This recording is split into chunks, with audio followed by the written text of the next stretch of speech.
नमस्कार। आज हम एक ऐसी कहानी पर बात करने वाले हैं जो हमें आत्मसम्मान और चुपचाप सब कुछ सहने के बीच की एक बहुत बारीक लाइन पर सोचने के लिए मजबूर कर देगी। ये कहानी है एक बहू की, जिसने अपने परिवार के दिए अपमान का घूंट तब तक पिया जब तक कि उसके सब्र का बांध ही नहीं टूट गया। तो चलिए जानते हैं कि आखिर उसने ऐसा क्या किया। तो आइए मिलते हैं नंदिनी से। एक ऐसी लड़की जिसकी दुनिया में उसके आंसुओं की कोई कीमत नहीं थी और जहां उसके परिवार की गरीबी ही उसकी पहचान बना दी गई थी। अब सवाल ये उठता है कि क्या वो इस जिल्लत की जंजीरों को कभी तोड़ पाएगी या फिर हमेशा के लिए इनमें कैद होकर रह जाएगी। तो कहानी की शुरुआत होती है नंदिनी के हर दिन के संघर्ष से। उसे हर रोज एक ऐसे अपमान से गुजरना पड़ता था जो अब जैसे आदत बन चुका था, और जिसकी वजह हमेशा सिर्फ एक ही होती थी, उसका गरीब परिवार।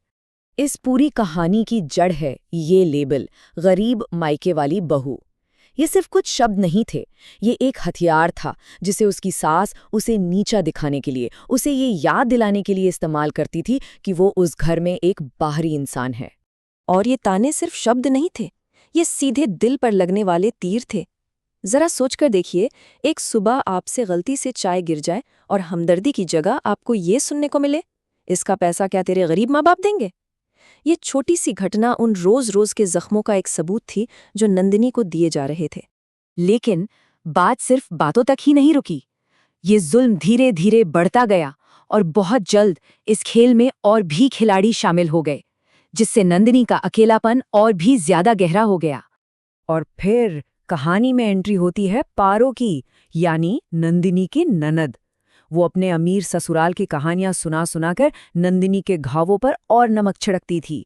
अब तो सास और ननद की ये जोड़ी मिलकर नंदिनी के स्वाभिमान को रोज कुचलने का काम करने लगी थी। अपमान का एक और घूंट नंदिनी को तब पीना पड़ा जब उसने अपनी ननद को बिस्किट दिए। उसकी सास ने उसे वहीं सबके सामने टोक दिया, ये सस्ते बिस्कुट अपने घर वालों को खिलाना, मेरी बेटी को नहीं। मतलब हर छोटी बात, हर छोटा काम सीधा नंदिनी की गरीबी से जोड़ दिया जाता था। सुबह हो, दोपहर हो या शाम, ये अपमान का सिलसिला कभी थमा ही नहीं। चाय गिरने से लेकर प्लेट टूटने तक हर गलती की सजा उसके गरीब मायके को ताने देकर दी जाती थी। यहाँ तक कि तोहफों में भी भेदभाव साफ साफ दिखता था। ऐसा लगने लगा था जैसे नंदिनी के लिए उस घर में सांस लेना भी मुश्किल हो गया था। कहते हैं ना, सब्र का बांध एक न एक दिन टूटता जरूर है। और नंदिनी के लिए वो दिन तब आया जब अपमान की आग उसके माता पिता तक जा पहुंची। ये वो सीमा थी जिसे वो किसी भी हाल में पार नहीं होने दे सकती थी। हुआ ये कि एक दिन अचानक नंदिनी के माता पिता उससे मिलने आ पहुंचे। ये एक बहुत खुशनुमा पल होना चाहिए था, लेकिन यही पल इस कहानी का सबसे दर्दनाक हिस्सा लिखने वाला था।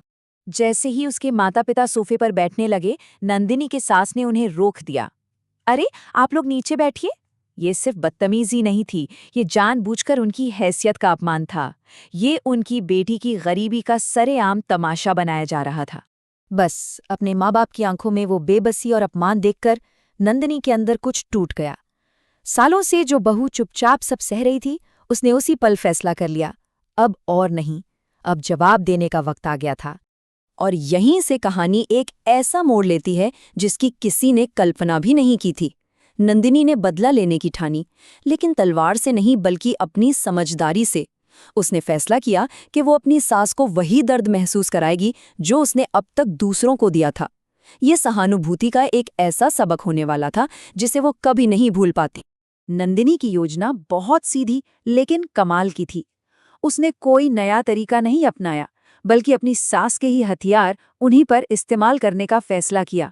अब सास को अपने ही शब्दों का जहर चखना था। अब जरा देखिए नंदिनी का बदला। जब सास का फोन टूटा तो नंदिनी ने वही ताना मारा, क्या आपके अमीर घरवाले इसे ठीक नहीं करवा सकते? और जब मेहमान आए तो उसने उन्हें कुत्तों वाले बिस्किट परोसे और कहा, आपका स्टेटस बनाए रखने के लिए मैं शहर के सबसे महंगे बिस्किट लाई हूं। वो अपनी सास को उन्हीं का अक्स दिखा रही थी। लेकिन असली तमाशा तो तब शुरू हुआ जब सास के भाई भाभी घर आए।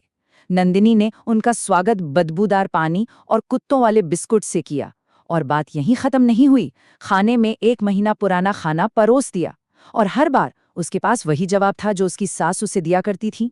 नतीजा, अपमानित मेहमान घर छोड़कर चले गए, लेकिन जाते जाते अपनी बहन को कह गए, अगर मेहमानों की इज्जत करना नहीं आता तो हमें बुलाना बंद कर दो। आज पहली बार सास ने उस जिल्लत का स्वाद चखा जो वो सालों से अपनी बहू को परोस रही थी। अब इतनी बड़ी बेइज्जती के बाद घर में जो तूफान आना था वो तो तय ही था। अब वक्त था आमने सामने की टक्कर का और उसके नतीजों का। जैसा कि उम्मीद थी, सास गुस्से से लाल पीली होकर नंदिनी पर बरस पड़ी। उससे अपनी ये बेइज्जती बर्दाश्त नहीं हो रही थी। वो शायद ये भूल गई थी कि यही दर्द वो महीनों से अपनी बहू को देती आ रही थी। लेकिन आज नंदिनी चुप रहने वाली नहीं थी। उसने बहुत शांत लेकिन मजबूत आवाज में कहा, हाँ, मैंने ये सब जानबूझकर किया, ताकि आपको पता चले कि कैसा लगता है। जब आपके भाई भाभी का अपमान हुआ तो आपको गुस्सा आया, जब आपको गरीब कहा गया तो आपको बहुत बुरा लगा। जरा सोचिए, मैं तो ये सब रोज सहती हूँ। और बस नंदिनी के इन शब्दों ने तीर का काम किया। पहली बार सास को अपनी गलती का एहसास हुआ। उसे समझ आया कि उसके शब्द कितने जहरीले थे। उसने अपनी बहू से दिल से माफी मांगी और उस दिन के बाद से उस घर में अपमान की जगह सम्मान ने ले ली। उनका रिश्ता पूरी तरह बदल गया और उन्होंने एक दूसरे को समझना सीखा।